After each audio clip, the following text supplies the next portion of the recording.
My name is Radia, here on behalf of Dr. Marc van Loo, who is the resort owner of Loola Adventure Resort.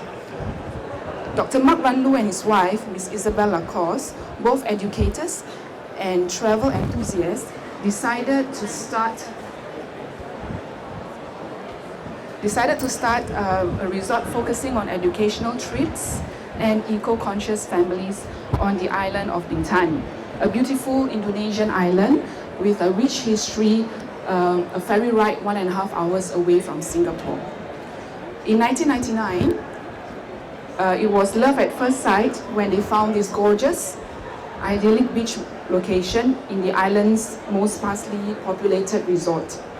And there are about 300 people in a radius of 5 kilometers around us, and of whom 35 of them are now fully employed with us as full-time. And the love affair has since never stopped. They finished building the resort in the year 2000 and have worked exclusively with local staff. And in our Singapore office, as you can see from me and my colleague, the staff is all local Singaporean. It has been a challenging but always fun and interesting venture. It is a happy conclusion that our fully local staff was able to keep up with the increasing expectation of our guests, and we succeeded in becoming market leader for overseas educational trips from Singapore. The indispensable stakeholders. Next, we had to work on developing a sense of true ownership amongst our staff. In particular, since Marc and his wife are both in Singapore and only go over a few times a year. More generally, we resolved to engage our local staff, the local community, as well as the local government as true stakeholders. As for the local community, there was a natural opportunity to create an all-round win-win situation. Many of our clients being eco-tourists and educational guests, they are often keen to contribute to and interact with the local communities. So we propose to our guests a minor surcharge of $10 to $20 per person to engage in intimate community projects such as building roads, upgrading houses of poorer villages, install mosquito nets, plant trees, build beds, interact with local schools, or engage orphanages in a way that truly benefited the local communities. We call on the local government to empower our village staff and teach them how to process local licenses and to overcome their shyness in the face of officialdom, as we do not want to go down the path of paying exorbitant fees to professional agents to crease various meals. We also call on the local government's help with our private-public partnership, where we attempted to engage local communities. The local government has consistently sympathized with this approach and always made friendly, idealistic, and patient staff available while charging only bare basic admin fees for the service. They also love our ideas to engage the local communities, often coming up with original ideas to enhance the experience.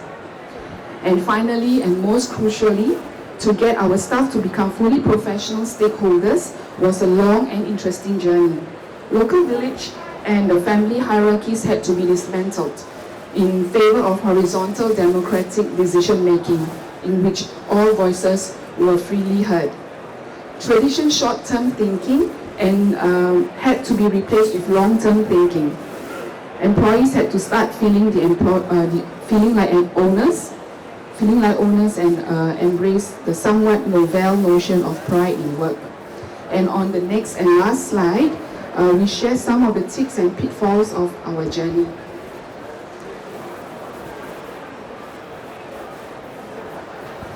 Okay, we put women into the management and throughout all departments, as they traditionally not only understand long-term thinking better than men do, but because it is far more fun for everyone if men and women work together for a happy mix. And since we in Singapore charge our clients a single package that covers all transport, accommodation and food and activities, we encourage our staff to open their own business, selling drinks, snacks, cigarettes, phone cards, and whatever our customer needs. This business took a long time, even till today, to become profitable for them, because mostly at the end of the day, the men would go into the store and get themselves, a beer or two for that night. And again, since then, women took over charge of the shop, and things took a turn for the better. And yet, our challenge here is to instill the concept of ownership in them. Okay, we set up a private system whereby staff were encouraged to take ownership and contribute a little bit voluntarily to their retirement, in which case the company would top up to 5 times that amount. Our first pension scheme, which is a joint account with the individual staff and our accountant, actually lasts only 3 years, after which if they pull the money out, the company will no longer contribute. While if they leave the money in, we will top up 25% and ask the next installment stays for at least 5 years. Next. We set up a transparent system of describing what job needs doing, what qualities the company is looking for, and how achieving certain benchmark would be rewarded financially. We had our staff administer a calendar in which off days and work days are clearly listed, including a clear, transparent description of the nature of the work each day, also for the senior staff. And generally, we insist that whatever system we adopt, all staff understand the perspective of all stakeholders and participate fully in devising a system that benefits all. And through TripAdvisor, the previously not so active housekeeping department really got a jolt, and their pride pushed them to improve, and a staff-wide bonus was dealt out once they reached an average above 4-star rating.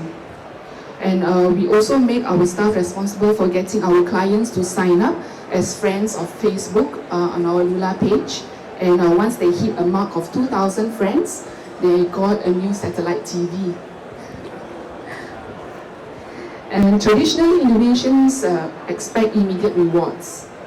But we got them to agree that it would be better and more fair to do result-driven bonuses like the TripAdvisor and the Facebook above, and end-of-year bonuses. Sharing with you a funny anecdote, our staff used to think that if they have done a great job for 9 times, it's okay to mess up the 10th time. But now TripAdvisor has helped us to drive home that this logic doesn't really work. Okay. We have come a long way over the last decade. As the TripAdvisor reports confirm, our staff is universally admired for their level of service. We have become the market leader overseas destination for Singapore-based school, and we believe by the end of 2011, our staff should be ready to take over the entire resort, not just running the client operation as they have been doing all along, but also to take complete charge of all maintenance and finance management, whereby we as the Singapore-based travel agent will pay them simply a package price per guest and let them handle the clients' salaries and management and maintenance. And we hope to welcome you at Loola so that you can see this for yourself. Thank you.